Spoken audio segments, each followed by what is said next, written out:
Imagine yourself under a starry sky, around the warm glow of a sacred fire, where speakers gather to share their wisdom and insights.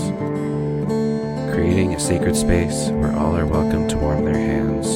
Here are your hosts, Sarenth Odinson, Snow, Cabra, and Emily Streaking Fate. Discuss spirituality, mythology, animism, and culture around a virtual sacred fire.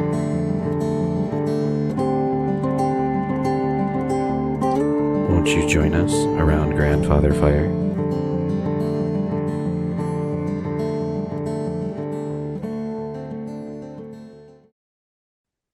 Io Hermes, Pantocrator,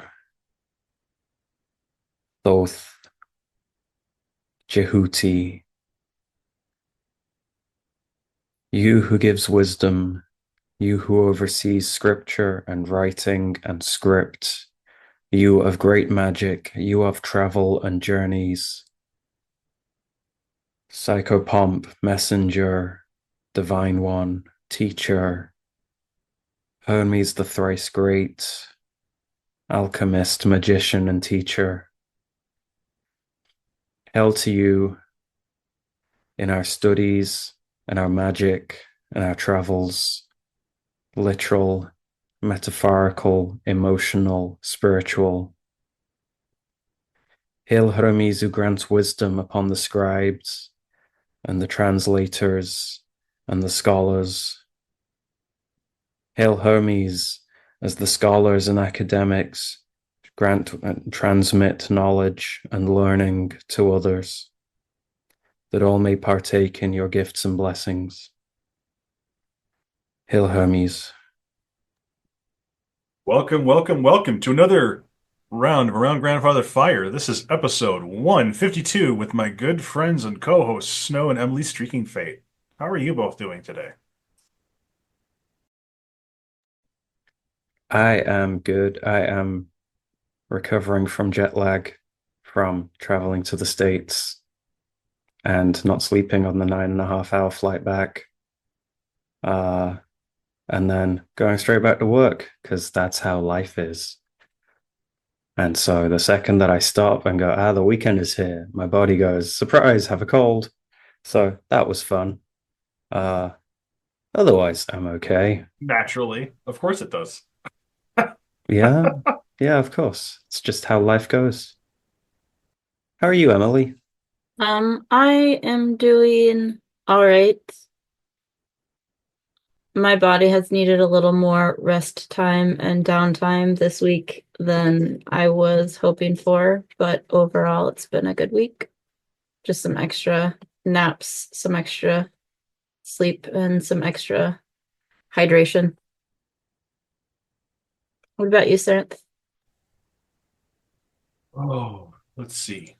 Uh, it has been a bit of a busy week, between various appointments and having to keep them.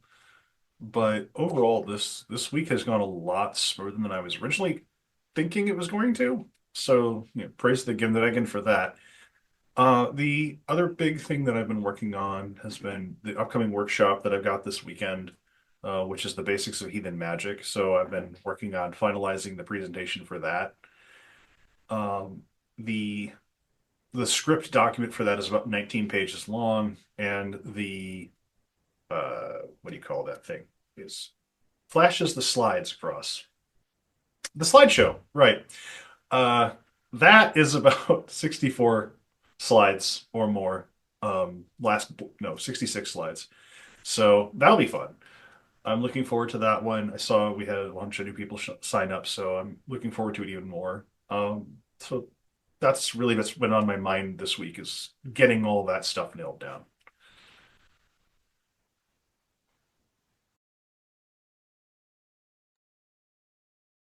That's really cool. And it's cool that you're making so much progress Thank you. there. Um, I was curious Uh, to ask how your trip went. Yeah, how did my trip go?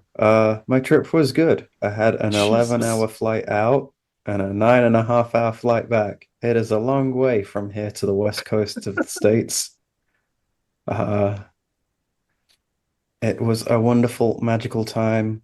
I got to spend 2 and a bit weeks with my partner and meet some of her family and see much of the wonderful flora and fauna that the Americans take for granted until a European person goes, "Oh my God, it's a hummingbird." And they go, "Well, yeah."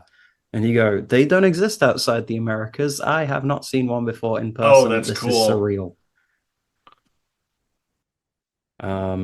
So that was cool. I had a similar experience when I looked out the window and went, "Holy shit, that's a coyote." And people are going, "Yeah, yeah, no, we get those here." And I'm like, "Yeah, we don't. That's a coyote."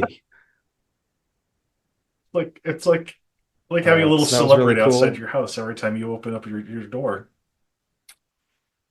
It was really great. Yeah. And I got to see wild American rabbits, you know.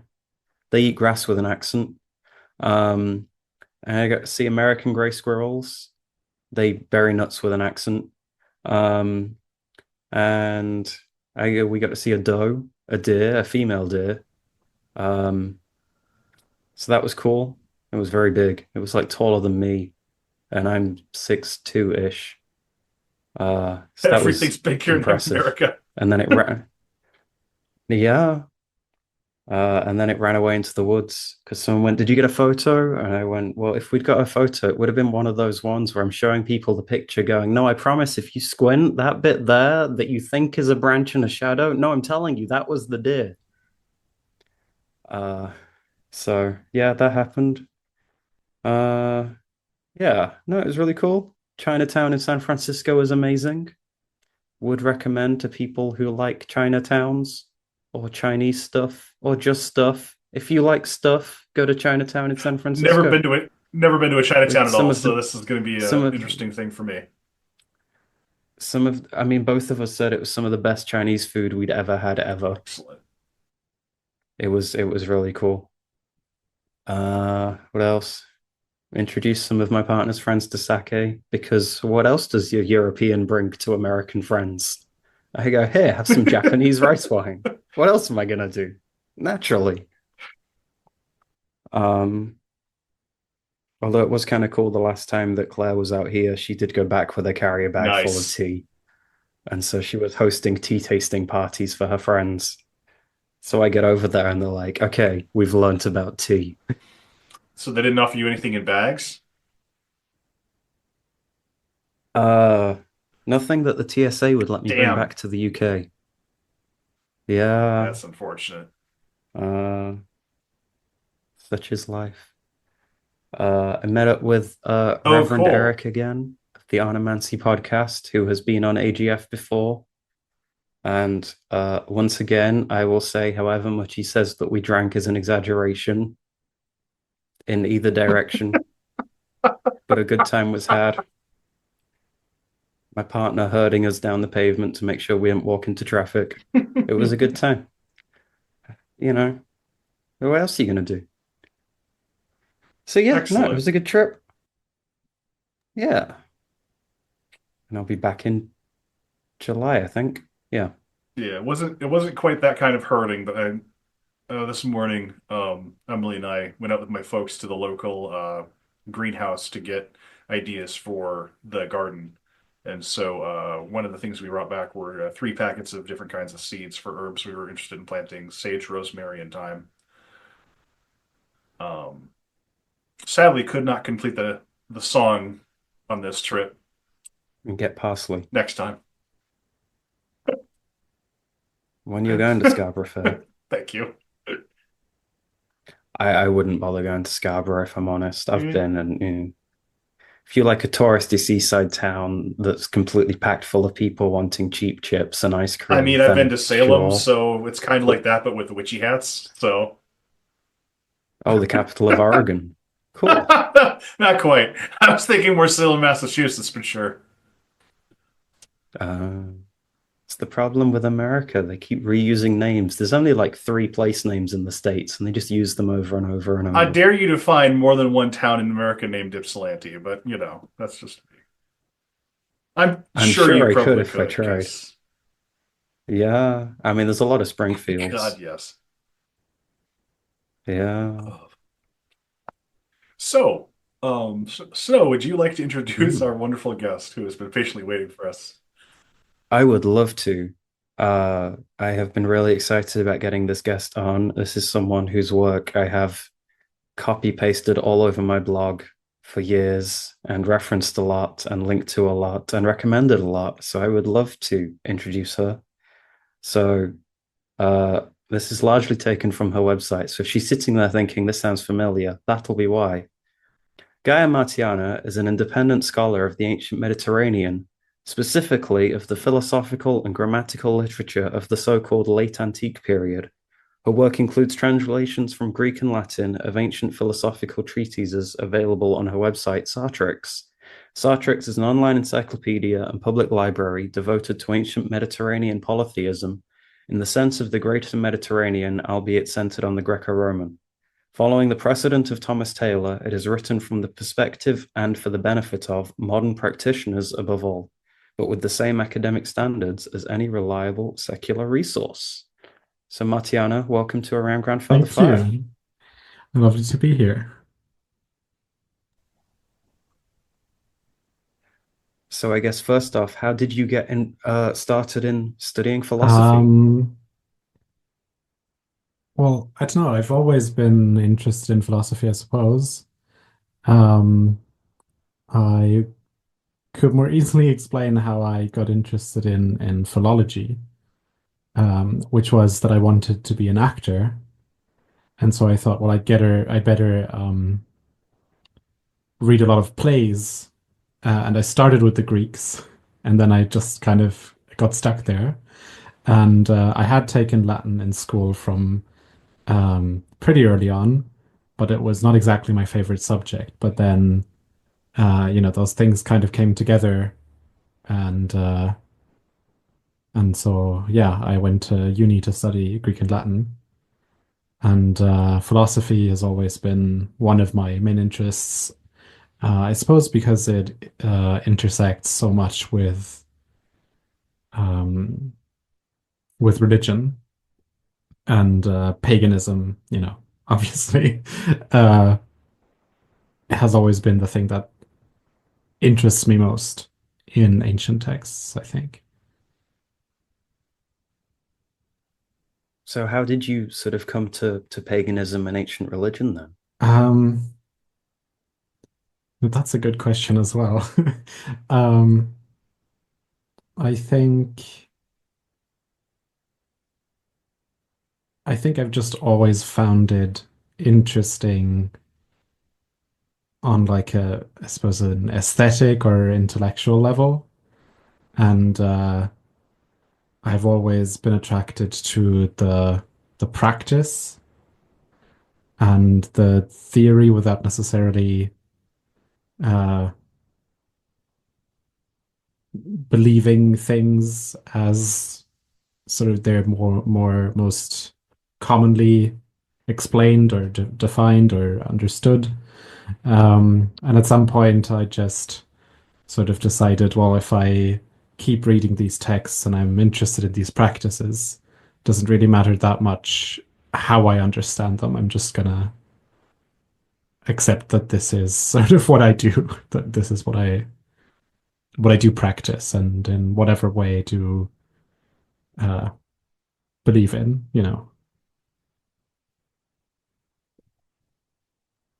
That's really interesting because I know that we see a lot of people in sort of pagan and occult spaces who really struggle with the idea of when to say they're properly doing something. And so they sit there kind of struggling with how much do they need to understand to really get going and identify with the thing or kind of adopt an identity or engage with a practice. So it's interesting to hear that you kind of took that approach. Yeah, and I have to admit that I don't do a lot of practice just for, or I should say, um, like offerings and this sort of thing. Um, just because I'm not very good at keeping up with like regular tasks. So for me, it's very much that translation and research and study are sort of my primary way, I would say, of devotion.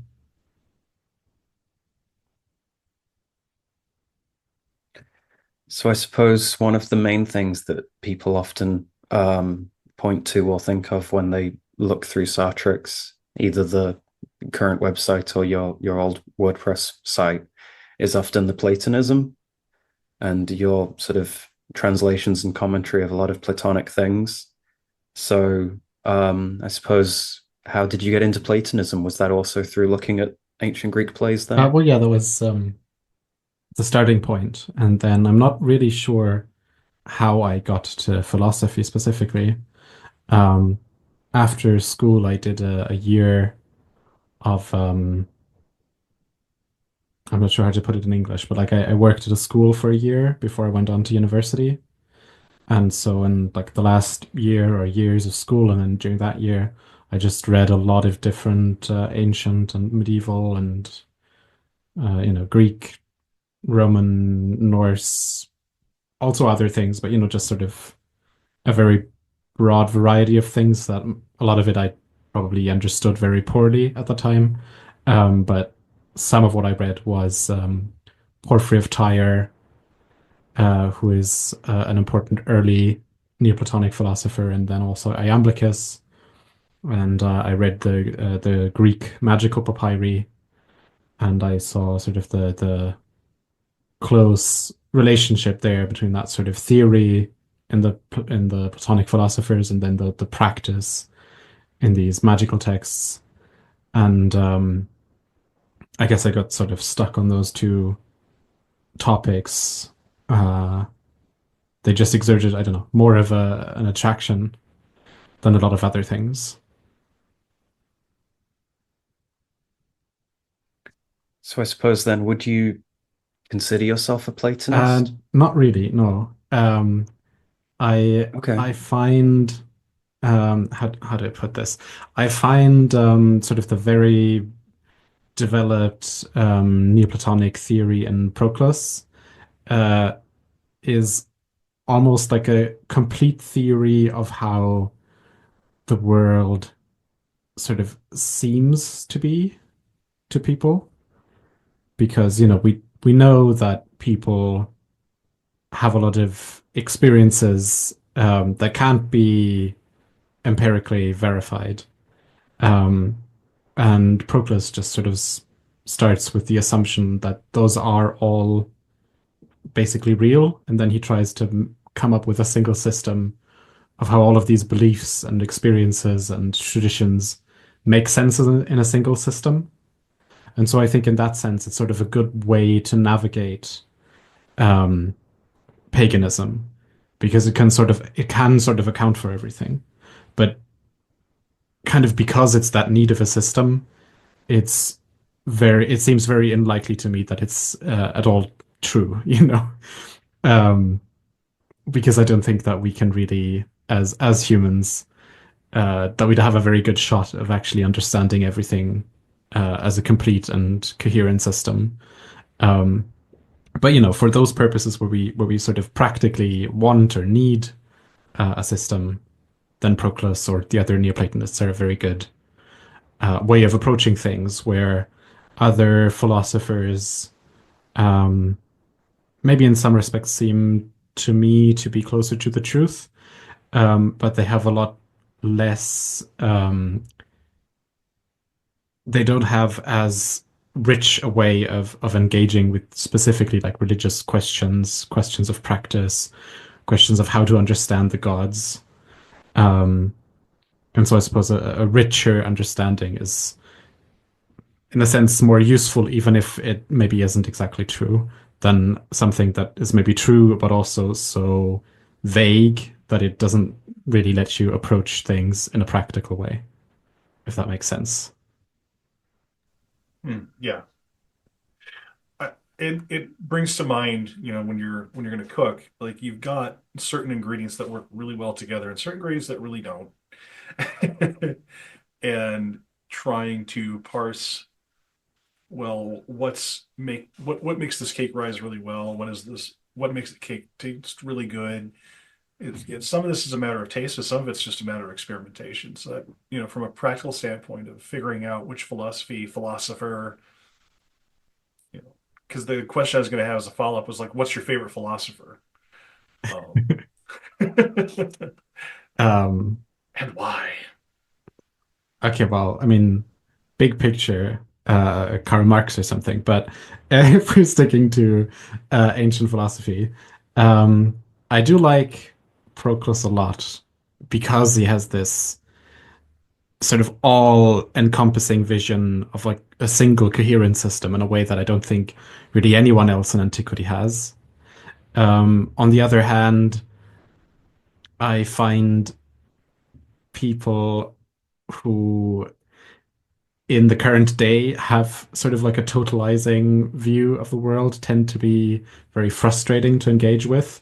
So like someone who actually takes on board the whole system of Proclus as like this is the thing that you should believe, this should be like the orthodoxy, and all pagans should agree on this as like the basis of our practices and our beliefs, not just as a matter of convenience, but as like, a matter of doctrine.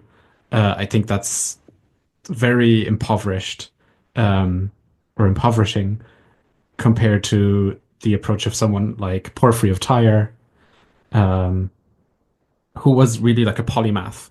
So he has these works, and of course, as with most of these or a lot of these figures, we don't have most of what he wrote, but we have some texts by him that are very much in a Neoplatonic vein.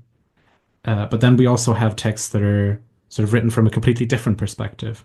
So he has this work that's not entirely extant, but there's substantial fragments, which is called Periadgalmaton, so on the cult statues or um, on statues, which gives more of a like vaguely stoic interpretation of the gods, um, or you could even say a non-sectarian uh, interpretation of the gods. So he says, for instance, um, that Hestia is a power of the earth, um, which you can take in sort of a vaguely Platonic sense.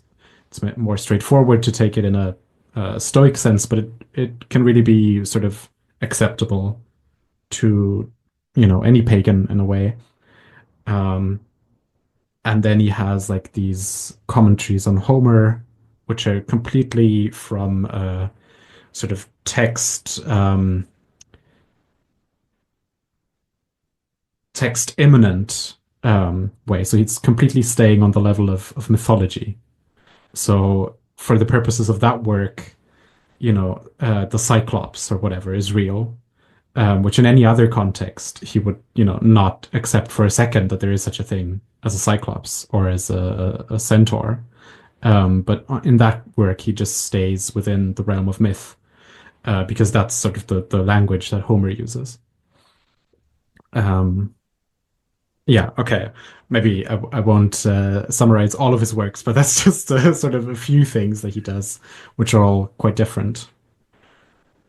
So there's like a depth to this person's writing that kind of belies some of these other folks who are like really like this is the narrow focus I've got, or at least that's the fragments we've got of their work. Yeah, I wouldn't say necessarily depth, because I would say diversity. Mm. So Porphyry, when he's writing as a grammarian or as a philologist, he's writing as a philologist, and then when he's writing as a philosopher, he's writing as a philosopher. And I think, in a way, from Iamblichus onwards, and especially in Proclus, um, and maybe we should circle back to this and give like a historical sketch of who these people are. But um, there's, I think, kind of a reaction against this sort of diverse approach and more of an attempt to unify all of these ways of thinking, which has its advantages if you're purely prioritizing philosophy, but it does end up subordinating other ways of thinking to philosophy. And often when we look back on the history of ideas, intellectual history, we do see philosophy as like the most important thing. But I don't think that that was necessarily the perspective that non-philosophers had at the time.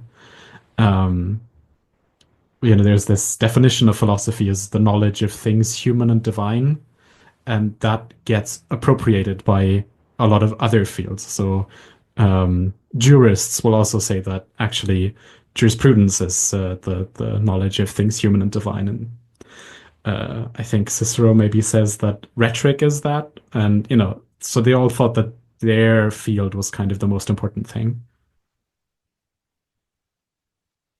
It's like how teachers in schools always think that their subject's the best, and how dare you be Exactly. late to their lesson, go be late to everyone else's lesson instead. Yeah. Yeah, I suppose it's interesting, and kind of in the sort of the modern day lay pagan's mind, Platonism is kind of the big philosophical school of the ancient world, and everything else is kind of a footnote. And they kind of have this idea of a lot of ancient Greeks and ancient Romans sitting around doing Platonic studies and living platonically without thought to anyone following other philosophical schools or being engaged with other philosophical traditions, or just the fact that it's kind of impossible for the entire world to be an academic. Yeah, for sure. I think it's partly an effect of, well, one thing we should say is that this the sort of prominence of Neoplatonism in paganism as it exists right now on the internet is only possible because a huge amount of texts have been translated very recently. So over the last 20, 30 years, all of these texts, mostly commentaries on Plato and other philosophers, that had just never been translated into any other language, or maybe just Latin in the Renaissance, if that, suddenly became available in English and some other modern languages. And well, for the reasons that I said before, that they're very nuanced about religious issues. They're very attractive to pagans who sort of expect, coming from Christianity or Islam or whatever, who expect there to be like a very developed theology, like a consistent sort of metaphysics, thinking about the gods. Sort of see this as like the natural way a religion should express itself and should be articulated. And if you go back further, that's not really quite what other philosophical schools did. So the Stoics, for instance, they sort of take a much more symbolic approach. So on like a Stoic theory, when you're worshipping a particular god, it's not really that there is necessarily that god as a distinct sort of being out in the world. Maybe, but not necessarily. It's more that all of the ritual sort of has symbolic meaning about the nature of the world. So a sacrifice to Heracles doesn't, necessarily reach a person that is sort of individuated as Heracles. And it's more about handing down a certain vision of ethics and physics. And some of these theories that the Stoics had are pretty idiosyncratic, but also so are a lot of the Platonic ideas. But because of the influence that Platonism has had on Christianity and other religions, they maybe seem less idiosyncratic. They seem more sort of inherent to religion in the way that really they're not. And yeah, I don't know if that drifted away from the question, maybe, but all right. No, you're good.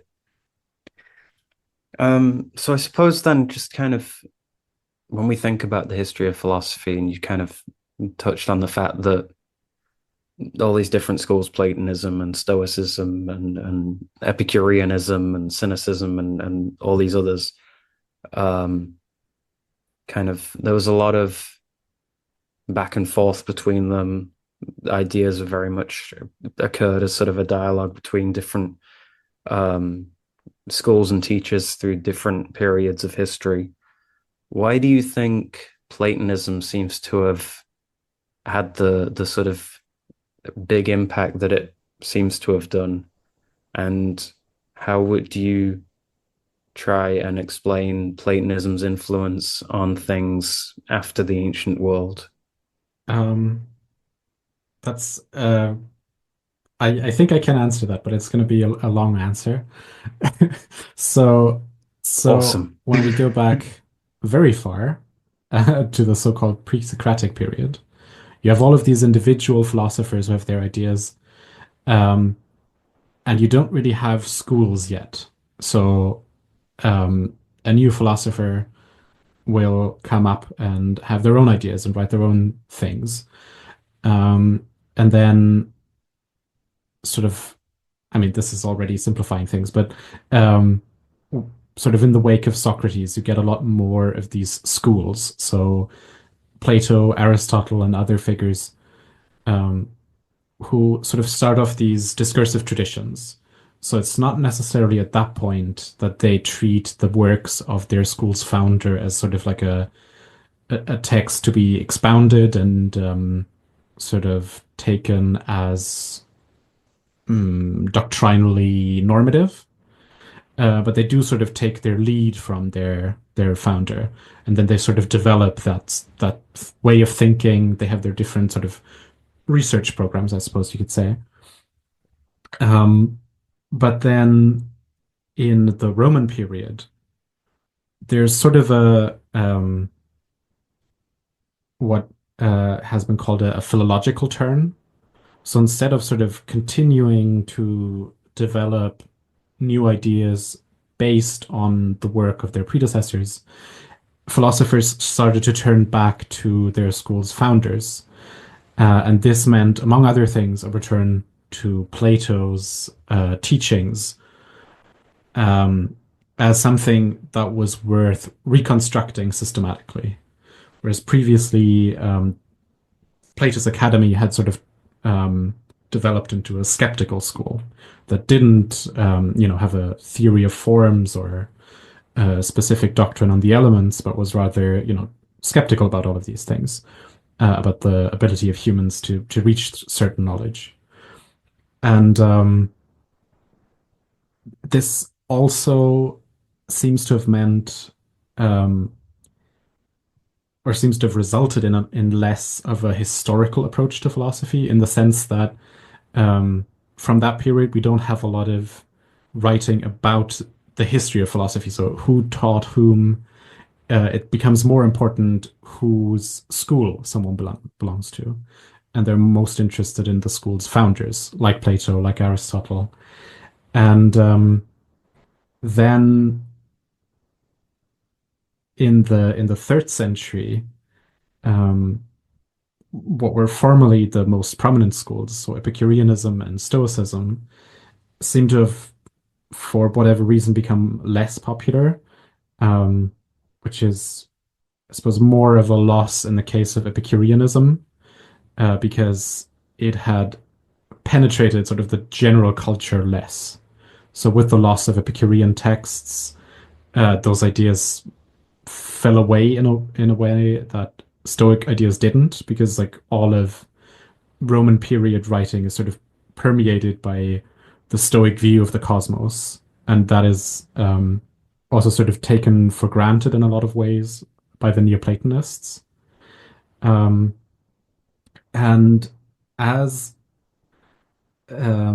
these other schools sort of fall out of historical view for reasons that can't really be explained by us now, because we just don't have the sources for that, the Neoplatonists developed a sense of history again, I would say. So they developed a sense that they had sort of a new founder, Plotinus, who had made advancements over his predecessors and whose work had to be built on. And it was important to sort of point out your lineage. And that's why we have sort of, that's why we know who was whose teacher and then who was their teacher and so on with the Neoplatonists, in a way that for the 2 or 3 centuries before that, we really don't. We have like, okay, this was the teacher, but then we don't know who their teacher was. And this was, I suppose, really the innovation of Neoplatonism, that they made it important again that there was like a school that developed both from the original work of Plato, but then also built one on top of the other and kept sort of going back to all of those in-between sources. Um, and because that happened after all of the other schools, and because just out of historical accident, that meant that the Neoplatonists got to pick which philosophical texts got transmitted further down the line. That meant that Neoplatonic texts ended up surviving in much greater volume, and also their sources. So Plato and Aristotle survived in much more complete form than any other philosopher prior to Plotinus. Yeah, I'm afraid I've gotten into even more detail than I meant to, but No, you're good. It's really interesting. I can see Sarenth itching to ask about the relevancy and application of a lot of this. So just to squeeze in before he does, You really there know is me. one big Oh yeah, there is one big misconception I see a lot about Platonism. So just while we're specifically in the weeds of Platonism, I just want to ask your thoughts on this idea that I see bandied around pagan communities a lot, which is this idea that Platonism is quote unquote proto-monotheism, or Platonism is just monotheism in disguise. Um, how do you view and respond to that? that is a very widespread conception, and it goes back to ancient monotheists who wanted to appropriate Plato. And they sort of had a certain precedent in the way, terminologically at least, in the way that Plato was interpreted by Platonists in antiquity, um, which is that um, above all in Stoicism, but sort of more broadly, the god, so ho theos in Greek, became like a technical term for mm, like the highest deity or the sort of first principle of a philosophical system. And this is sort of like fundamental to Stoicism. It just posits that basically everything is or is governed by the god, who's most commonly called Zeus. It's not really there in Plato yet, but you have certain passages that you can sort of, once you have this concept, you can sort of start finding it in Plato as well. For instance, in the Timaeus, where he talks about the demiurge, and he never names the demiurge. Um, and the reason is that he just doesn't identify the demiurge. He just gives him a functional name. So demiurge means craftsman or creator. So the whoever created the universe, the cosmos, that's the demiurge, and we don't know his name, or at least Plato doesn't want to sort of commit to a specific name. So he just calls him the demiurge or the god. But if you are familiar with the god as like a technical term, then you start thinking, oh, he's calling the god the demiurge. And so before Plotinus, a lot of Platonists were calling or were taking Plato to say that one of the sort of principles of his system was a being called the god. And depending on the system, they might also identify it as the intellect or the one or whatever else. This actually becomes less common with Plotinus, who does sometimes call his first principle the one, the god, but he doesn't seem to be using it as like a technical term. He calls sort of a lot of different principles the god, and it seems to be, the same way that you would both call Zeus and Hephaestus the god, because they're both gods. But Christians, were also using Hotheos, and so were Jews, to mean, one specific god who they thought was the only god. And so they could sort of more or less disingenuously. It depends on who you're talking about. I think some believe this very, very genuinely, and some were using it cynically. They could sort of present Plato and other philosophers as effectively agreeing with them, even though, in substance, they clearly didn't. But you could sort of pick out these individual passages that sound the same as something a monotheist might say. And this is, attractive to monotheists who want to use Plato, and a lot of monotheists have used Plato. And it's also attractive to anyone who has sort of a progressive view of, or evolutionary view, I should say, of cultural history.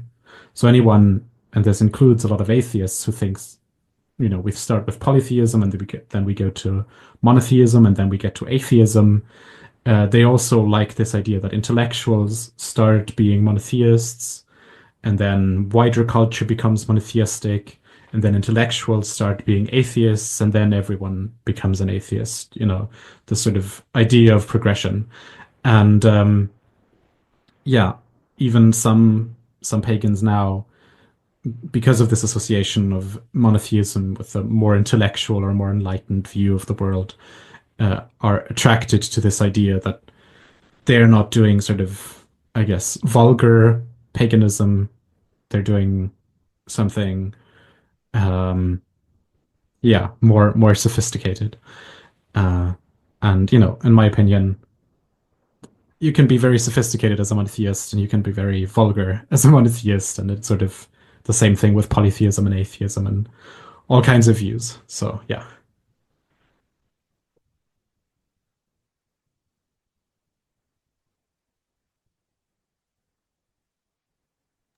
I think for me the thing where I come down to is um, the great chain idea, or the similar notions of, oh, there's this curve of evolution that's inherent in religion and philosophy, is kind of a goofy notion, especially because you can go back and forth um, on so many different spectrums of knowledge or ideas, things like that. It never made a lot of sense to me, and it just seemed like pleading special cases to put your little philosophy or religion on top of that particular pyramid, wherever it happened to be, whether it was Christianity or atheism. Um, so I guess the because you can see how this idea kind of flows into later Enlightenment thinking. You can see how when some of these folks are reaching back, that there's a kind of a misunderstanding in some of the later writings, where they're like, "Oh yeah, see, this ancient philosopher agrees with me, so we're gonna kick off this new philosophy, which is reaching back to all these old ideas, because obviously they agree with us." Especially in the Enlightenment and post-Enlightenment periods. Um, I don't know. I can see that, like, the great chain of being, or whatever the popular term for it at the time. I can definitely see how this kind of feeds back into some of these more antiquarian ideas around, well, these are just how things go. Um, I guess my question to that end is, where do you see as the major places where these things, where ancient and modern religion intersect, not only from this intellectual discourse that's been taking place over literally thousands of years, but I mean, Sartrix is a really big undertaking in general, from this Because yeah. position. Um, so when you say modern religion and ancient religion, what are we talking about in terms of modern religion? Do you mean So, so my perspective is like, for us as pagans, as polytheists, animists, etc., like, um, beyond, of course, just taking these words and ideas out of their historical context, and trying to understand them with our more modern methods and ways of means, where do you see a lot of the intersection between, um, digging into these ancient ideas informing our modern religions, because there's some of these ideas you can clearly trace, like we've mentioned several times already with Platonism and Neoplatonism, where they have a lot of play in pagan spaces. Um, are there ideas and notions in these philosophies or in these translations as over time as you've looked at them, um, where you might be actually seeing more of these intersections than just the really obvious stuff of, well, Platonism is a really popular philosophy because it's coherent and it has a depth to it and a richness. Are there other places where we're starting to see more intersections, or perhaps where there's more of an appreciation of the ancient in the modern? Um, that is such a I know it's such a broad such an question. open-ended question that I'm struggling to think where to start. So, hmm, I think so. Okay, let me Yeah, tackle we, this we from can a yeah we can drill down a little bit. place that that's not at all what you asked, but That's okay. um, so a lot of discussion in pagan spaces is about sort of this question of how faithful you have to be to ancient sources, or how Mhm. faithful you should be. Um, and a lot of it is sort of this imagined distinction between, people who reconstruct historical practices and people who just, I suppose, take sort of general ideas and then uh, take them up in a modern way that feels right to them. Mhm. And that is, I think, um, a way of presenting oneself rather than sort of a factual distinction, in the sense that a lot of people think they're doing things according to like a historical standard that is really just as freely interpreted as anything a self-confessed or self-identified revivalist would do. And it's really more about sort of how you think about yourself. Like, do you consider yourself someone who is doing something as they did it historically, or do you think you're doing something more independent? And I think a sort of a more mature way of dealing with ancient sources would be to say, whatever we do with these sources, we don't have something like a whole canon of church law, or hundreds of books about Sharia, or the Talmud with dozens of commentaries. We have very partial, and this goes for any ancient pagan culture. We have very partial, incomplete, fractured um, sources. But on the other hand, for a lot of these cultures, we also have extremely rich sources, so much more than an individual intellectual at the time might have had access to. So we can't sort of imitate mm, any model exactly, but we actually do learn an enormous amount from the sources that are extant. And I think a lot of a lot of conflict arises just out of sort of insecurities about um, what we would like to imagine that we're doing and what we are afraid we might actually be doing. And for all sort of the things that are not to be imitated from ancient sources, one thing that I think we should sort of imitate is that they're not worried about these things. They're not super worried about like what exactly is the ancestral way, and that's not just because they got taught by their parents and so they just knew it, instinctively or whatever. It's also because it hadn't been articulated as like a specific super consistent thing that you have to follow exactly. Um, they were um, they were all improvising as we are. And so I think what non-Neoplatonic texts are maybe sometimes better at teaching us is sort of a pluralism, an openness and to ambiguity, um, an acceptance of what we can't know, what we don't know, and a willingness to sort of guess and improvise.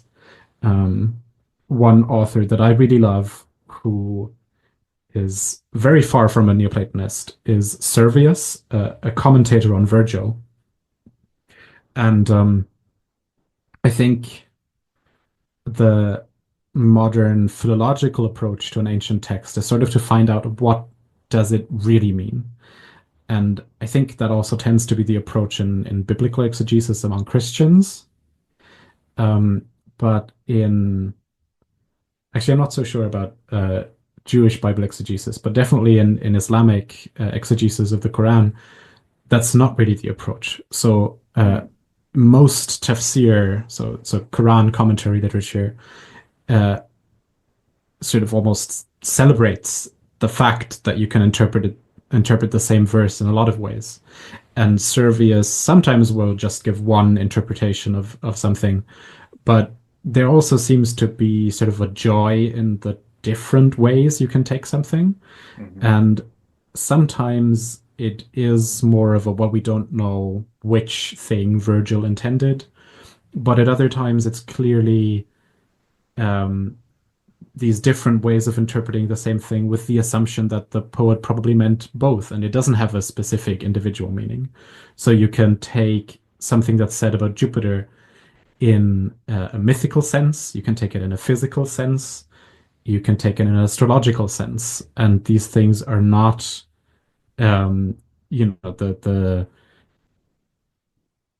remit of just rivaling sects or something. It's not like astrologers believe one thing about Jupiter and they oppose the mythical tradition or something. The mythical tradition exists whether or to whatever extent you believe in it. Um, and For the most part, ancient writers are not very bothered about the fact that most myths seem to be not true.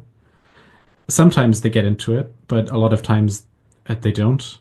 And they're also not bothered about, um, let's say, the boundaries of religious traditions, um, in a way that a lot of people now are very anxious about being a Celtic polytheist or a Gaulish polytheist or a Germanic or, these sometimes very hyper-specific identities, um, which, a Roman, uh, an ordinary Roman might have gone to the temple of Isis or the temple of Serapis on the same day that he went to the temple of Mercury. The temple of Apollo was originally, imported from Greece. Asclepius, the Mater Magna, was from Celtic parts of Asia Minor. All of these things. Yeah. Again, I think I've drifted away from the I question. actually but- don't. I don't because the thing that I really wanted to kind of like this is actually kind of where I was hoping some of this wandering would go, because one of the things that gets when you get down into the weeds and some of the like the mythology and the folklore and the particulars of your whatever niche you're looking at, being a heathen, a lot of specifically mostly a Nordic and Icelandic source for my practice, one of the things that really bothers some people that I've learned to have to just kind of go, we just don't know, is you realize how much of the fucking map is missing if you look at your sources long enough. Yeah. And how fragmented it really is in terms of time and space. For instance, like, did they worship the Alfar in this way? We have no fucking idea. Yeah. If we're intellectually honest with each other, We don't know is probably the best answer we can give on a lot of these questions. But here's what I'm going to do. Yeah, exactly. Yeah, I think like the Snorri Edda has like maybe a handful of references to worship, like why Right. someone would actually worship a god. And it's like clearly the idea is that gods are worshipped, um, but um, but we just don't know a lot of how and why Right. specifically. Well, I mean, when you kind of pull the lens back and you realize how many hundreds of years of history they're probably talking about in this little compressed volume. I mean, and then you take this idea to almost any historical source where it's like, oh, well, this is how the Romans used to do it. What era? What Oh time range yeah, are we talking about? What culture absolutely. intersections? Like, what are you talking about? Yeah. Like with Roman, like if you Google like I don't know, household worship Roman or Right. whatever, you will always see, you need a lararium, which is an extremely rare word that is mostly found in one work, where it seems to describe like little temples that you have in your house that aren't said to have Lars in them. So already kind of confusing. Um, and then how that actually gets filled in is, or rather, where that information comes from is Pompeii. And there you have these painted or 3D sculptural temples that were in houses or around houses, that a lot of times did have lares as figurines or paintings in them. And so, because of that, scholars called them lararia. But we don't know if people in Pompeii actually called them that. And we don't know how typical the Pompeian lararia were of the Roman world more generally, if they were like that in earlier times, if they were like that in later times. Um, and I mean, I'm sure there's more knowledge about it out there than I have because it's not that easy to dig up, and I'm not really big into archaeology. Um, but yeah, so the way that Roman worship gets sort of represented among a lot of pagans today is based on one city in one decade. Um, and then the idea is all Romans or everyone in the Roman Empire used these lararia, and then Greeks did something else. But if you When you're talking about these sources, I mean, oftentimes it's some rich fucker who's got the time to write this stuff down, and it might absolutely. be so hyper niche, it might just be his neighbors.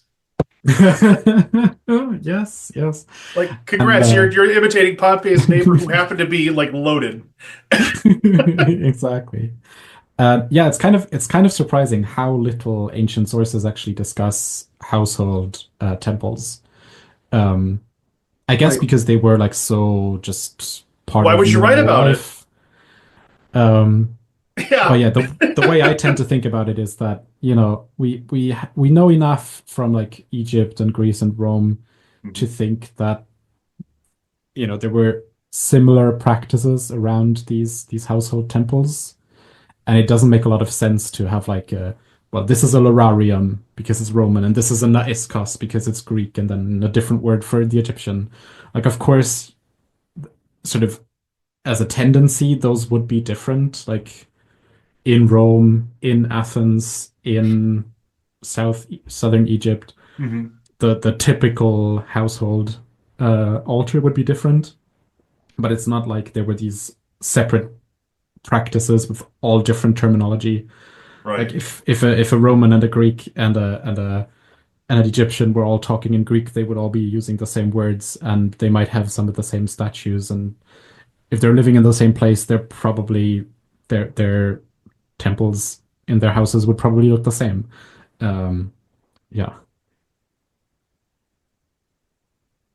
No, I appreciate you digging into that. That's actually where kind of somewhere where I was hoping that you'd hit because like so much of this is culture dependent, culture of the moment, not necessarily these atomized cultures that we look back on with this romantic view of like, wow, they were like all in on this one form of worship. And it's like, dude, this Yeah. is like one guy at one decade in one particular town. Like, Yeah. calm down. It's okay to be eclectic. Most of these guys were too.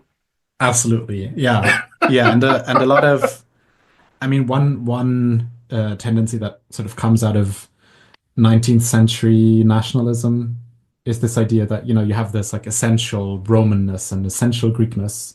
And then one way of sort of countering that is to sort of get hyper local and to try to reconstruct like um, purely Athenian or purely, I don't know, Corinthian, Spartan.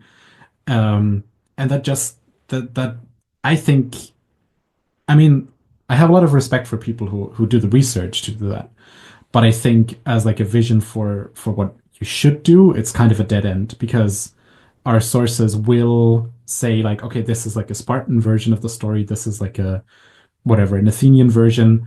But that doesn't mean that all Spartans believe that Spartan version and all Athenians believe that Athenian version. It's that there's like one Spartan author who gave that version and one Athenian author who gave that version. And then everyone read the text that said, oh, here is an Athenian, here is a Spartan version. And a lot of paganism was very trans-regional. Or on the other hand, like super individual, where, it's not the city was the same. It depended on the family. A lot of things in Rome, which is just a place that's very well documented, so we know this. A lot of rituals or festivals were specific to particular prominent families, and other families would not celebrate the same things, and might not even have the same gods.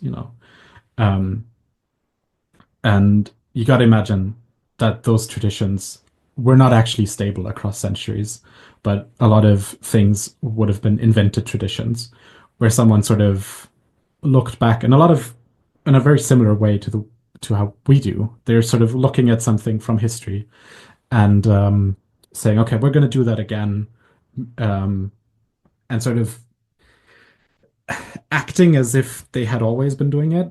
Um, I but mean, yeah. in a manner of speaking, that's kind of what you were talking about the Neoplatonists doing. Kind of like this backward look, and then, oh yeah, these writings are now important to us, and these are the carriers of the tradition. Yeah, yeah, very Everything true. that's old is new again. Absolutely. And I mean that's how tradition works. There's this um like the way that like tradcaths approach tradition is like there is the tradition. You have how it's done and it's always been done this way.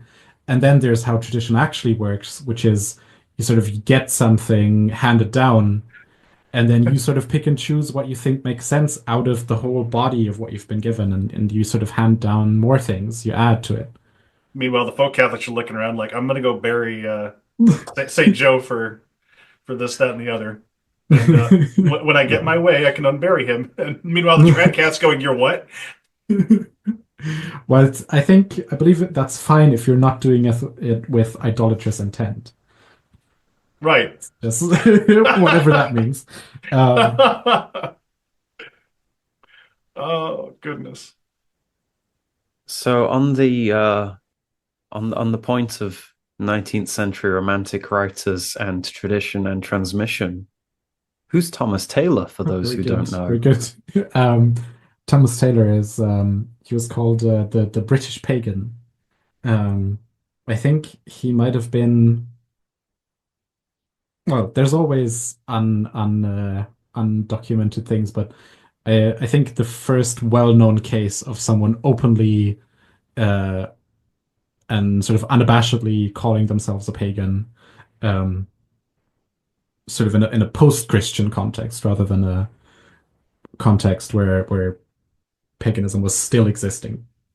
So he was like actually I'm not super firm on his biography, but I think he was kind of an autodidact and not a philologist per se, which shows itself, or yeah, shows itself in the way that he typeset his Greek, which is that he omitted accents, which sort of um, virtually every Greek word in ancient Greek has at least one and often multiple accents, and he apparently learned Greek just from, I think, mostly reading books and didn't learn the accents, I guess.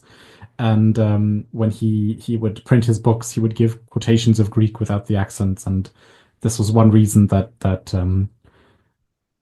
quote unquote actual scholars would not take him very seriously or would sort of ridicule him.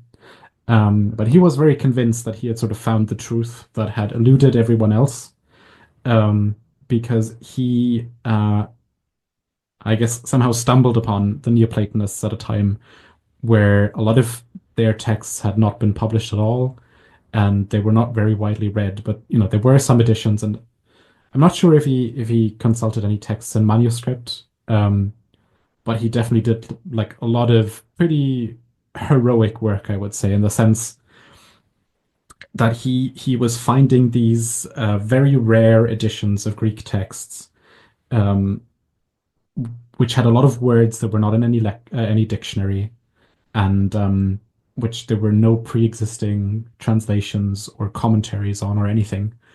And he translated like these really, really long books, for not a lot of money, but it was his passion. And he openly advocated not just for the importance of these pagan philosophers, but for their being correct about the existence of gods and these kinds of things, which around 1800, pretty remarkable independence of spirit. um not that I would like unreservedly admire him in all respects. He was very conservative in a way that unfortunately a lot of Platonists today also are. But yeah, I just think his work as someone who was not at the sort of in the academy um, was very remarkable, and uh, I kind of see him as a model for what I do. Not being at a university myself and just sort of doing this work at my own uh, expense, I suppose, mostly. Because I know mention of Thomas Taylor is kind of littered across your website and your old blog site. And I know myself, and for a lot of people, the first time you encounter Thomas Taylor is when you end up trying to find a sort of ancient Greek Platonic texts online. Often the free editions translated into English are the Thomas Taylor 19th century translations that you can find sort of free and readily Yeah, available online. I think. Um, No, no, so, oh, you go sorry. ahead. So I was going to say, I was wondering if you could sort of elaborate on the significance of Thomas Taylor's influence on Sartrix. So,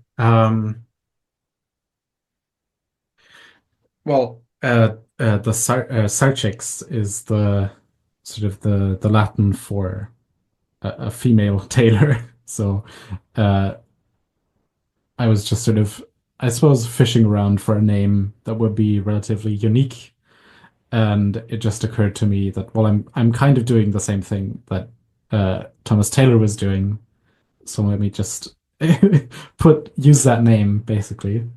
And I think in some respects I have particular sympathy for him, um, because he, even though he is like used very widely by pagans now, because for the reasons you said, that his translations are long out of copyright, so they're readily available, where a lot of these texts are very expensive to buy in modern translations.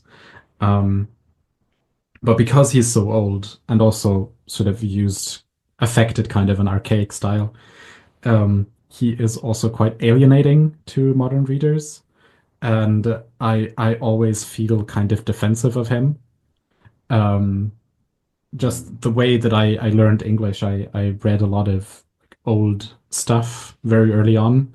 So for me, um, in a way that's not true of German, my native language, but in English, it doesn't make that much of a difference to me whether something's in like contemporary English or 19th century English.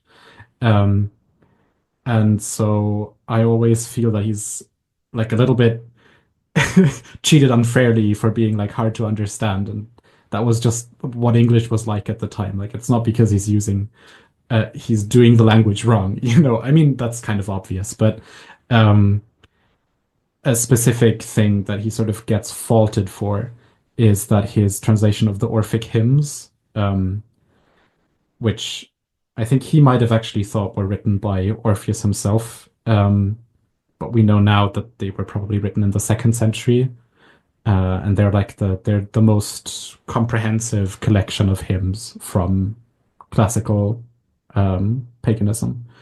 Um, what was I saying? His translation of them is into rhyming couplets into sort of the poetic English of the time, which is very different from how sort of from current poetic style. And also something that people don't like is that he uses the Latin names for the gods. Um, and that is like a pet peeve of mine that people get very upset, and this is true of classical scholars as well as pagans, when you mix up Zeus and Jupiter, even though everyone in antiquity did that. Nobody in antiquity ever said that Zeus and Jupiter were not the same. Um, but Thomas Taylor gets criticized for translating Zeus as Jupiter, um, even though at the time they were simply not using the Greek names of the gods. So it was just translating it into English, and the English names for the gods at the time were the Latin ones. Um, so, for these sort of petty reasons, I always sort of feel a little bit on his side. And I think I do have, unfortunately, kind of a contrarian streak, um, where I sort of double down on these things, these small things that I think other people get wrong. It's not an admirable trait, but it is one reason that I like Thomas Taylor. No, it's interesting hearing you comment about that because I know myself whenever I've quoted something from his writings or his translations or linked to them or something, I have very often found that I get the response of this stuff, this Platonism is inaccessible and impenetrable enough as it is without it being in very flowery, archaic English that's very inaccessible and difficult on top of that. It's like you're adding complication upon complication. And so it's sort of interesting hearing you comment about that, especially as someone who, as you said, the English isn't your native language. He sounds like a skill issue. I mean, yeah, to an extent. Like if you read something from 1800s, you just have to look up words in a dictionary that's from the time. Um, that's just how that works. You can't get there by effort. You can't just think really hard about what it means and then you'll understand it. It is just like a different language, basically. Um, and yeah, I would also say that um, if you don't want to read very inaccessible things, there are a lot of more accessible things than reading Platonism. And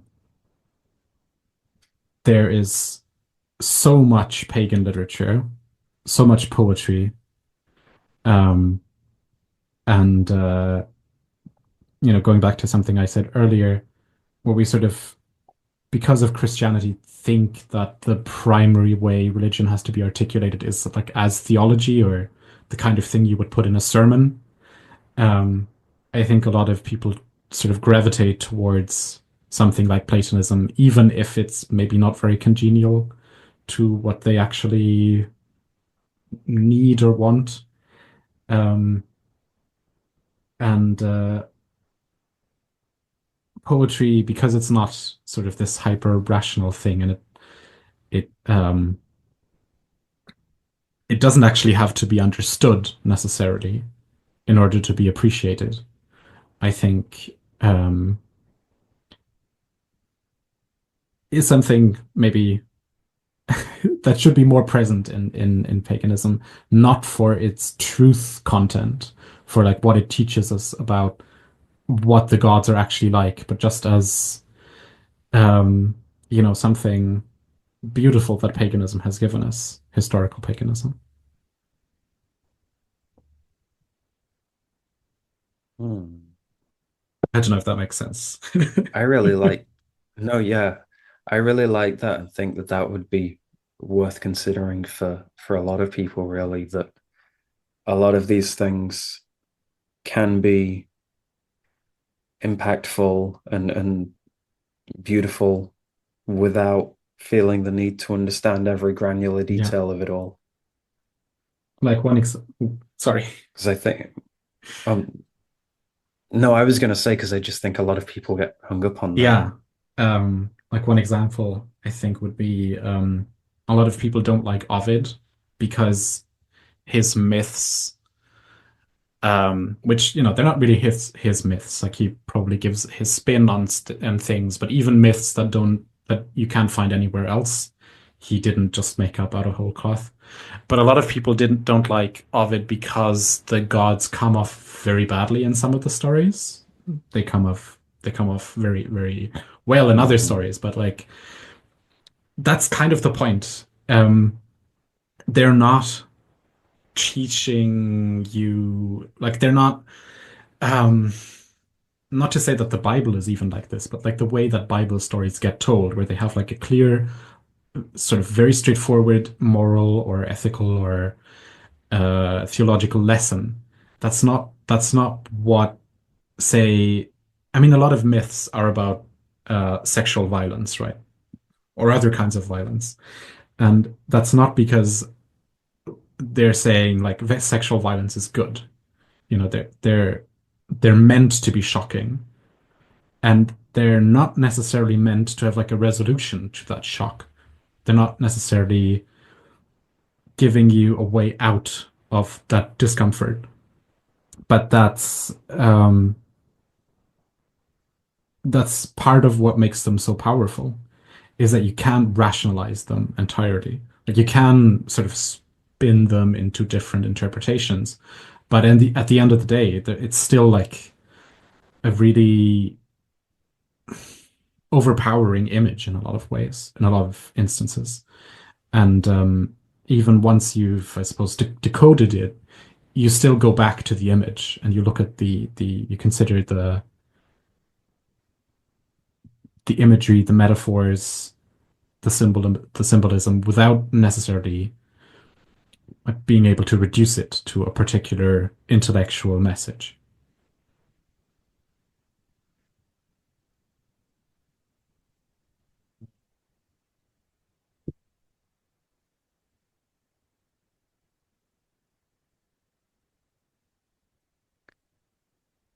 So I suppose one question that I've got is throughout this, we're kind of talking about antique periods and late antique periods and things of that nature.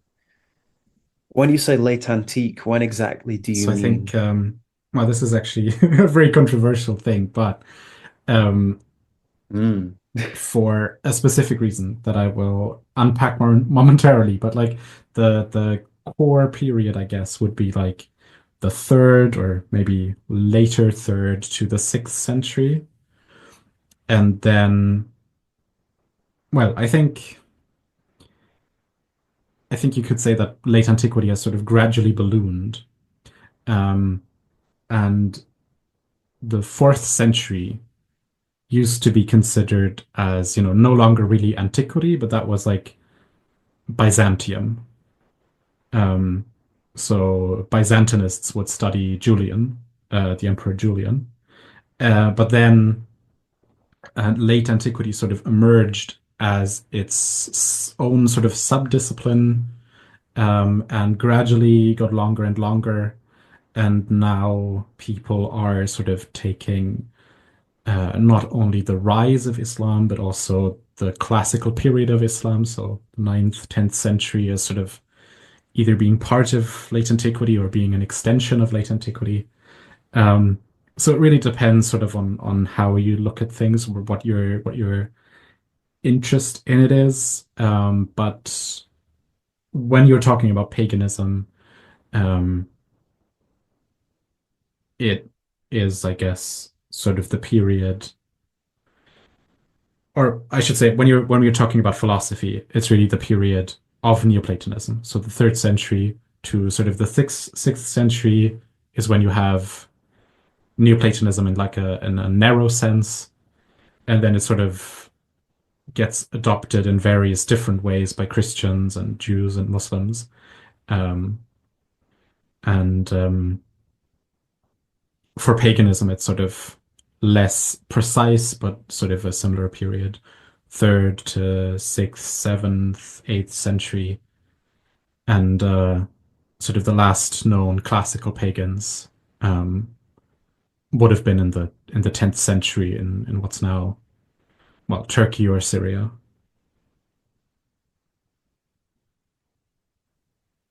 Yeah, it's interesting. I don't know if you're familiar with Earl Fontenelle's podcast, The Secret History of Western Yes, Esotericism. I've been on an episode Oh, yes, of talking course. about Martiana's Capella. Yes. Yes. Um, because I know he did an episode where he was talking about the notion of what exactly is medieval and how we define medieval and how we talk about these kind of different eras of history.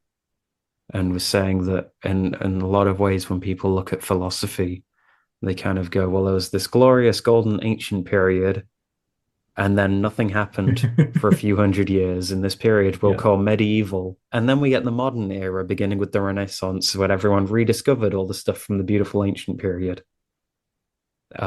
Which kind of gets brought into question with what you were saying about this kind of ballooning and stretching of this late ancient, late antique period. Yeah. I think late antiquity was sort of what is now called late antiquity was sort of even more ignored than the medieval period because it sort of conceptually didn't really exist. It was like no longer classical and not yet medieval. Um, but Yeah, I mean the same way as medieval sort of becomes, well, it is a very sort of Eurocentric term, right? So the further Mm. east or south you apply it, the less sense it really makes. And with late antiquity, there's sort of a similar problem where um, there are sort of reasons to use it, like in the history of philosophy, it's just sort of maps perfectly onto Neoplatonism, so that's a reason to use it. When you're talking about the Roman Empire, it's sort of the period in which the empire shrank and became divided into multiple realms. But then,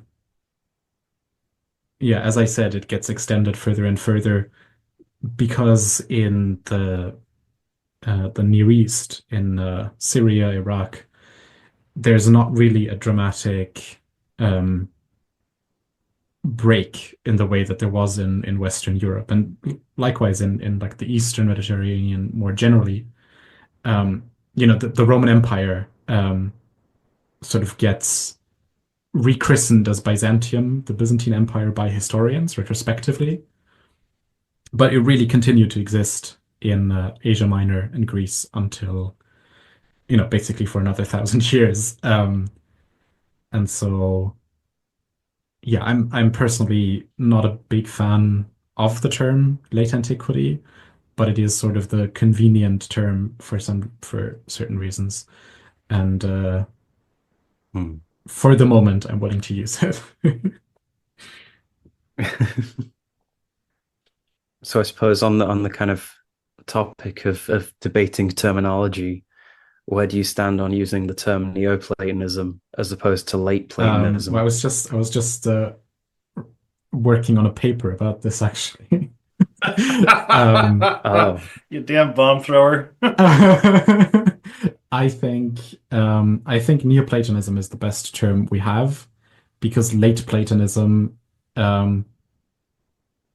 okay, taking a step back. So Neoplatonism is a specific school of Platonic thought that gets started with Plotinus in the late third century and it continues to the sixth century. But people who were not part of this tradition were also reading Plato at the same time. And some of them were, not just lay people, they were also philosophers, but not Neoplatonists. So when you say late Platonism and you mean the Neoplatonists, you're sort of either pretending that those other people didn't exist, or you're pretending that their differences don't matter. But if you're sort of being that broad, I'm not sure why you would even specify late Platonism to begin with, you know. The thing about the Neoplatonists is that they have like a very elaborate system of terminology, and they build on each other, and they have like very peculiar ideas that other Platonists didn't share. Um, so the usefulness of the term lies in its specificity. Um, and yeah, if you say in late Platonism, you should be including these other people that didn't have the same views.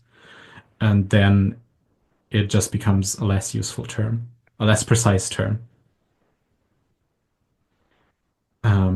And I think the idea is that Neoplatonism is used as like, okay, there's Platonism, which is the real thing, and then there's Neoplatonism, which is like fake. But I've never actually seen that usage anywhere. It seems to be like purely what people take from it, even though it's not intended that way. And, in a lot of contexts, neo just means the last stage of something or a late stage of something.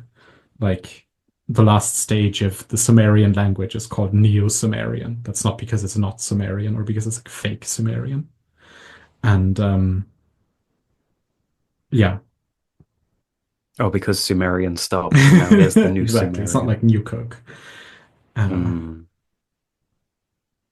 Wait, was it New Coke? Or whatever. I might get that reference wrong. It's like just something I picked up via pop culture because it wasn't a thing in Germany.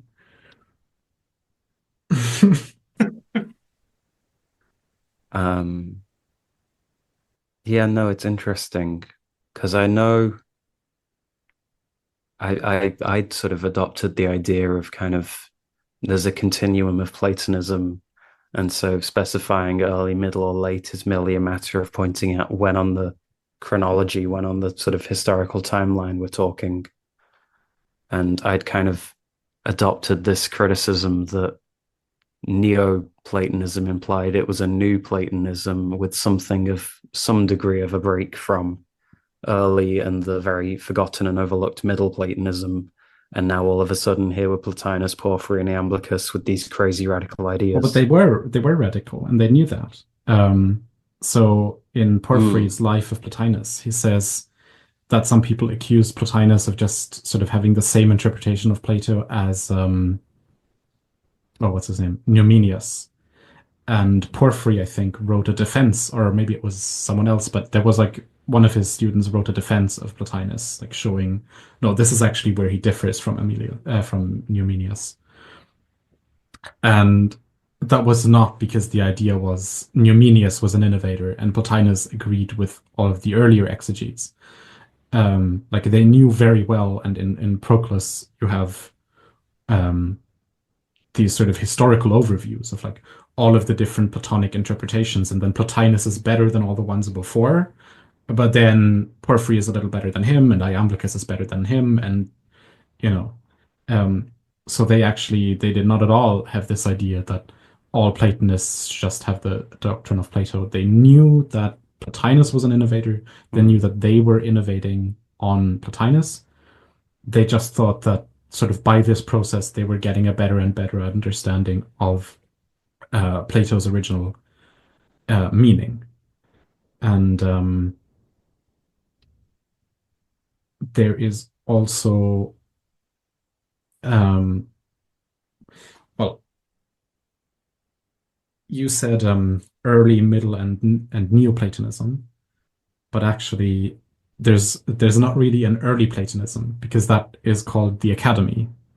And there was like a shift of terminology where up to a certain point they called themselves academics.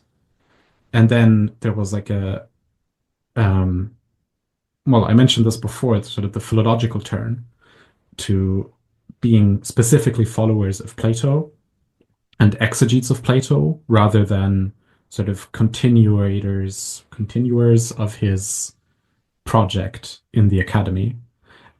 So I'm not quite sure when it starts, but from a certain point on, they no longer call themselves akademikoi, they call themselves platonikoi. And so, in a sense, using the word Platonism for anything before the so-called Middle Platonists is wrong. They were academics. And Plato himself was obviously not a Platonist. He was just Plato. So there is... In the same way that Jesus wasn't a Exactly. Christian. And so there's not really like an original Platonism. There's Plato and there's the academy, and then there are the Platonists later on. And none of the Platonists ever thought, basically, that the academics had gotten Plato right. Each one of them was sort of trying to go back to Plato and figure out what he really meant. And they all had different interpretations. And then Plotinus came along, and his interpretation was sort of persuasive to more people and over a longer time than anyone else's. And that does represent like a real substantial difference compared to earlier Platonists and also to other contemporaries who didn't sort of follow the Platonian program, so to speak.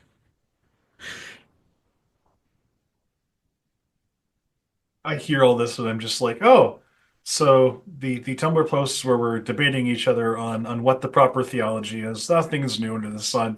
The TikToks back and forth about, well, I don't think you're practicing this philosophy correctly. Okay, so we're just human history. The only thing that we've really done is speed up the process. So we're no longer sending each other these little letters in Green Egg magazine. Now we're just instantaneously zapping each other with, well, I think you're full of shit. Instead of being in the forum, now we're just standing across the equivalent of a street corner and hollering at each other. Yeah. So I love it. I love it because like there's this goofy distance that gets put between us and the thousands of years that are between us and these people who were philosophizing or not philosophizing, depending on who you're asking at this point. Because they're doing it wrong. It just strikes me how funny it is. Not to like boil down all of human history to a series of conversations we've had literally thousands of times now, but so much of what you're talking about here just strikes me as so damn funny because these aren't settled topics, but we keep having this conversation round and round again. Yeah. Like the open question of like, what is a Platonist? It changes with generations, turns out. Yeah. That's one of the things that I find most interesting about Sartrix is that you're not trying to freeze this stuff in time. You're trying to not only give context, but effective dialoguing with history. And it's one of the things that I find the most interesting about your project and projects like yours, where whether it's a WordPress or a wiki or a ongoing blog or what have you, there's this dialogue with the past that goes through these certain channels. In your case, it's a very something you mentioned at the top of the show was that this is a form of devotion for you, and that is exactly what it strikes me as, is like an act of extreme devotion to not only intellectually present these ideas, but also please use these ideas. Here they are. They're accessible. That I think is also something that's very different from previous generations. Not only that we have people from inside the system doing this, but that we have so many people who are able to process and read it. I think if we have anything that really differs us from previous generations, it's how many of us can grok this information in a way that previous generations might not have been able to because the education wasn't there, the literacy wasn't there. Yeah, that's really interesting. One thing that I find really important is to not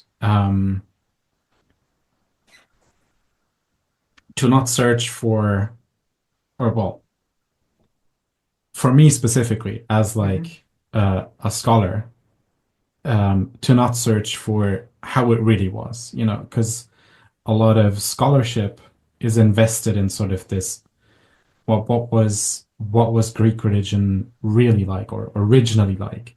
Mm. Um, and so there's this sort of suspicion towards sources where you're not really taking them seriously as something a pagan wrote. You're just using it to find out about historical paganism. And when you're sort of stripping away every pagan writer's interpretation of paganism, you're left with very little of the actual paganism. Um, and sometimes just because that approach is sort of so dominant or especially in earlier stuff like Walter Burkhart's Greek religion is very much like this. Um, and just because of its prominence in scholarship, that is sort of also an approach that practicing pagans just absorb unconsciously, um, where they're sort of suspicious of interpretations, even ancient interpretations, that seem to get away from what they think would have been like the most authentic or most original view of a thing. So people will assume, for instance, that like the authentic belief of religious people is that there's an immortal soul that then goes to Hades or whatever. But a lot of people in antiquity just didn't think that the soul continued after death. And that's not a less authentic idea. It's just a different idea that was also current. And so I always strive to present these different things as a thing or as approaches that can be used that are still relevant. So it's not that Neoplatonism has made earlier ideas of Stoicism and so on redundant, and it's not that all of these philosophical interpretations are less authentic than a supposed original. It's that all of these different ideas should be taken seriously and not sort of just discarded as the the medium by which like the authentic religion has reached us. Mm. And so I always try to um, bring in like a range of ideas into an article about a deity, for example. I try to bring in um, different ideas, different genealogies, different philosophical interpretations, um, as something that is like just as actual or just as relevant to us now as any other idea. Um, yeah. I do think I'm sort of appreciate you saying that and appreciate that you do that in your work, because I think it's important to consider that any group that you look at, regardless of time or location, you're going to find differences and you're going to find disagreements and you're going to find debates and discussion. Whether you look at the Platonists or the Neoplatonists or the Stoics, or you mentioned Marx earlier, and Marxists and socialists are famous for infighting. Absolutely. Awkward people.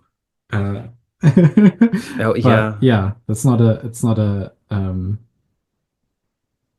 barrier to being in community. Or it doesn't have to be. It sometimes ends up being, but uh, it doesn't have to be and it shouldn't. Yeah. it needn't be. Because I think often a lot of times people kind of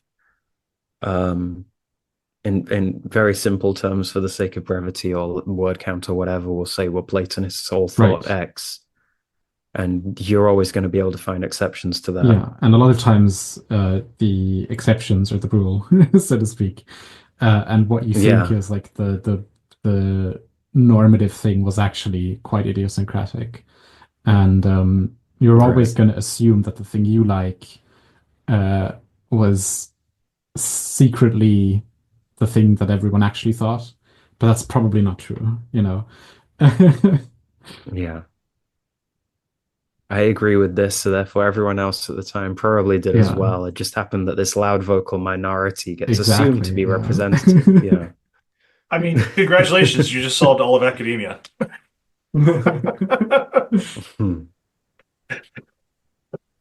I also appreciate as well that you talk so much about how authorship can be debated and questioned, because a lot of the time, especially with things like the Norse having an oral tradition, and other parts of the world as well have oral traditions, things aren't written down, or things weren't written down for centuries and whatnot.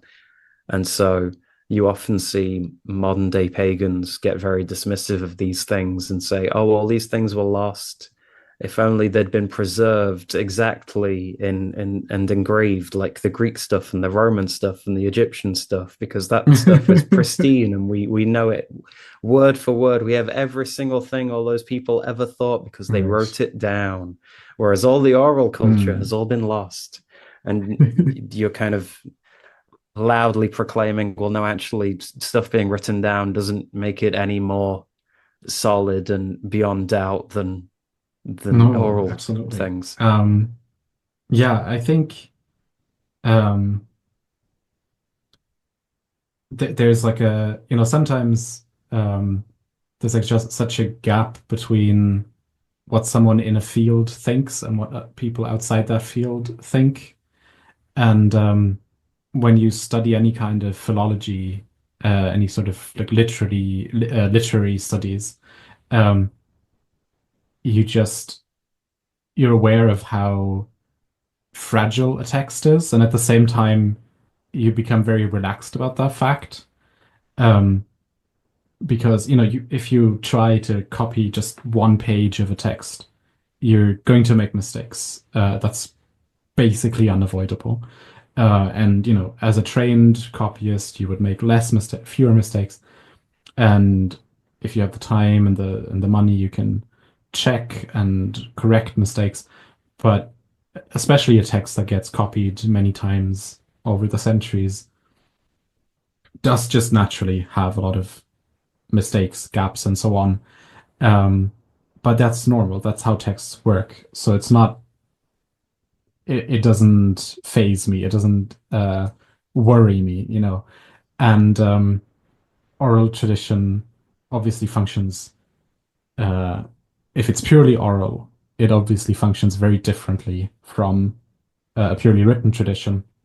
Although there are also like a lot of cultures where oral and written texts are sort of less split up than we would imagine. Um,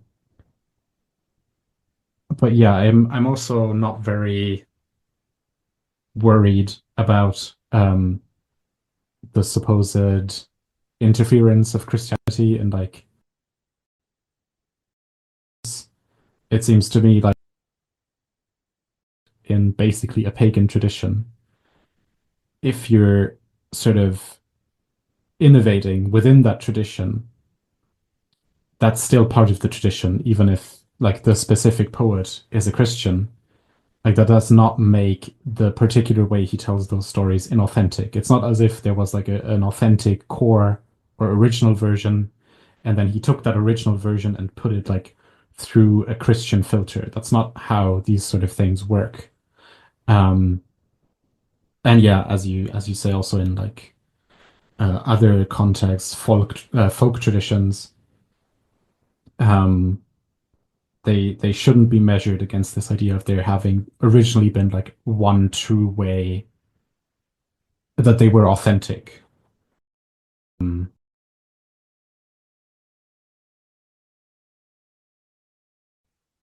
Period.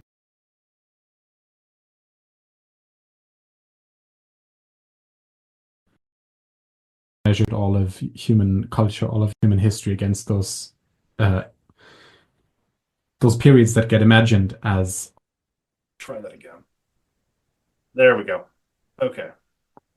So at the least, it'll split into two separate files, but it should be one continuous one. It'll just treat this as a pause. And if nothing else, Jason will get two Audacity tracks and go, there's a lot of them just rambling. So Okay. what was the last thing? I believe we were talking about the validity and legitimacy of written texts and oral traditions. Yep. Right. And I think it stopped just like just as I was ending my point. So Okay. So you mentioned writing about the term Neoplatonism. What other current works in progress have you got, and what future projects do you have queued up far too upcoming? many. Um, I have been thinking more and more about starting a podcast, actually, which has been sort of a dream for a long time, but I always figured I would need a co-host. But I decided I'm just going to do it by myself. Um, yeah, and several dozen translations that I've started or want to start. Um, and there's an upcoming conference, the International Society for Neoplatonic Studies, that's going to be held in Athens this year. And I'm going to be giving a paper and co-organizing a panel about Neoplatonizing Latin literature.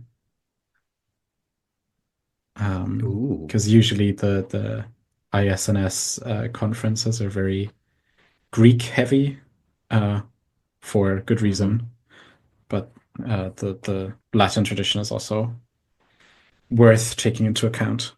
Uh, and Do you know if they're going to I stream I that? don't think they will. No, they're Oh, uh, okay. very traditional in that regard.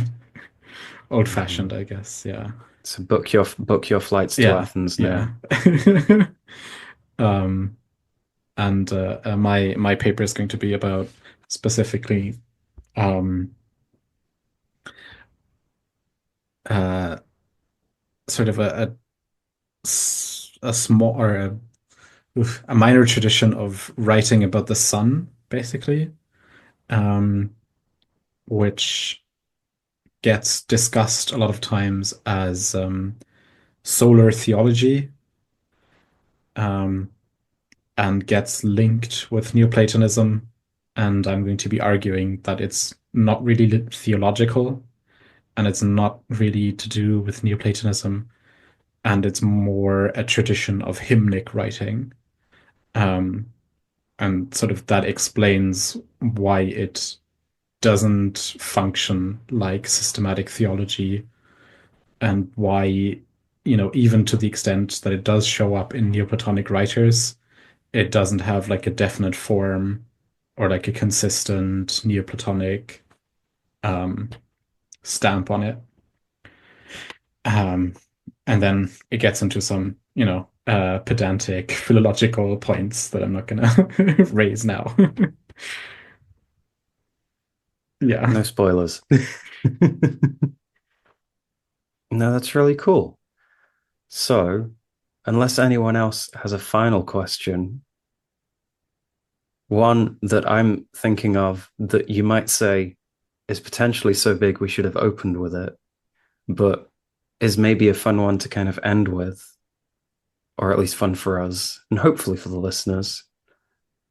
For people looking at this who are much newer to paganism and are starting to hear about some bloke called Plato and all these kinds of things, how would you answer the question, why should they care about getting into philosophy and how it relates to becoming a pagan?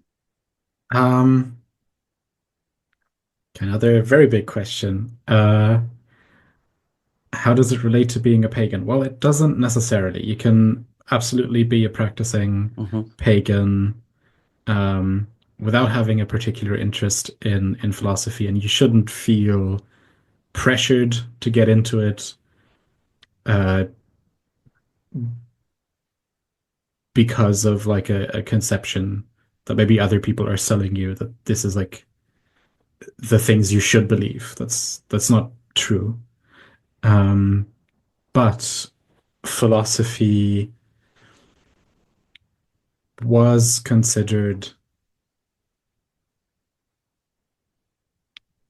maybe not quite the pinnacle of human thought, but it was considered a way of approaching the divine, of becoming like the divine.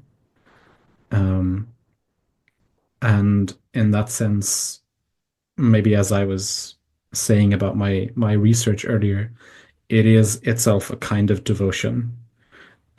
Now, whether it's a kind of devotion that you find yourself suited to is another question.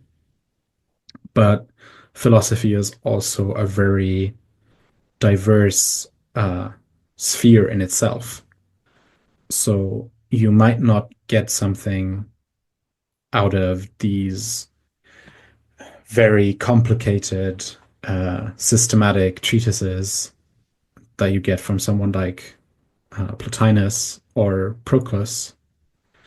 But maybe Plato himself is interesting to you because he's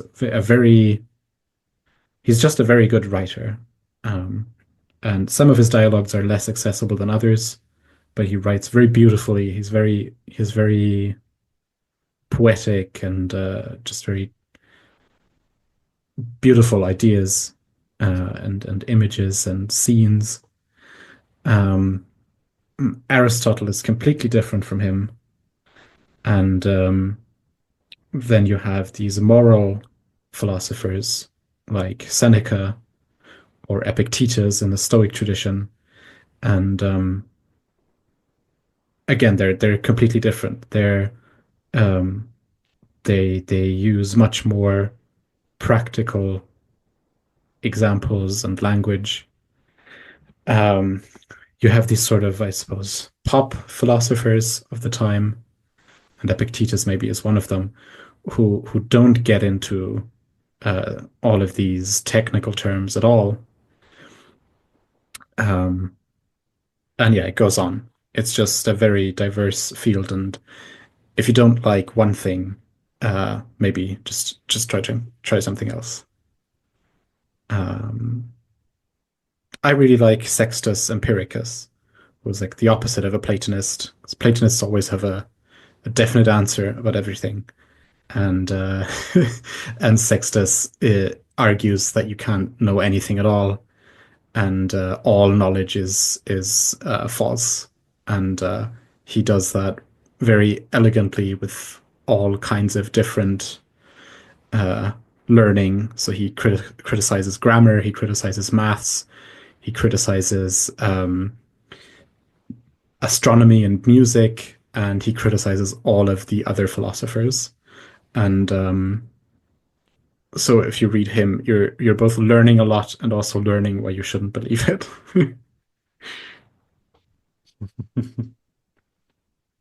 No, that's really cool. So, as someone else who writes very elegantly and beautifully, where can people find your Well, work? they can go to sartrix.org for my wiki, and I still have a WordPress blog that I'm trying to sort of move over all of my stuff from to the wiki, but that's going to be some time yet.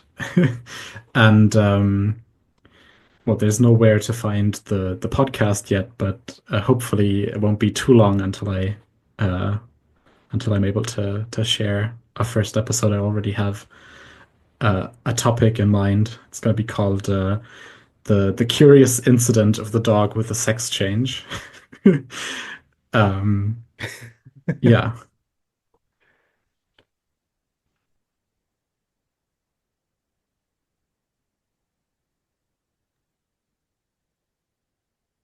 Well, I I don't know how else to top that. I really appreciate you taking so much time out of your day to come and explore all these things with us and share your devotion and your work with us. This has been fun. This has been fascinating. And I really would encourage folks to check your website out. And I really just appreciate you spending so much time with us on this. Thank you. It was a wonderful time, I have to say. Excellent. So, beautiful people, where can people find your things? Plug your pluggables, yes. I mean, you can find my stuff at snowthegoth.com and everything else links from there. You can find my stuff at streakingfate.wordpress.com. Sarenth? You can find my stuff at sarth.wordpress.com. If you wish to commission me to write a topic or a prayer, you can find me at patreon.com/SarthOdinson. You can also find this show at aroundgrandfatherfire.com. You can find us on Patreon at patreon.com/aroundgrandfatherfire, facebook.com/aroundgrandfatherfire. You can also find us on bsky.app/profile/agfpodcast.bsky.social. You can find us on Instagram and Threads at agf.podcast. And you can find this podcast anywhere you get your normal podcasts from. We especially stream this to Spotify from our Patreon. So for both our patrons and our non-patrons, that's probably the easiest place to get our upcoming episodes. And I want to thank everybody who listens to the show and thank everybody who has supported the show. I also want to emphasize that we have a Discord that you do not need to be a Patreon member for. We appreciate our Patreon members, but you don't have to be a Patreon member in order to be part of the Discord. And you can find the link to our Discord at our website or on our Patreon as well. So I really, again, want to thank Gaia for joining us and for all of our wonderful listeners, both who are with us live and also who will be listening to this episode when it airs. And I want to thank you all for joining us, and we will see you next time around the fire.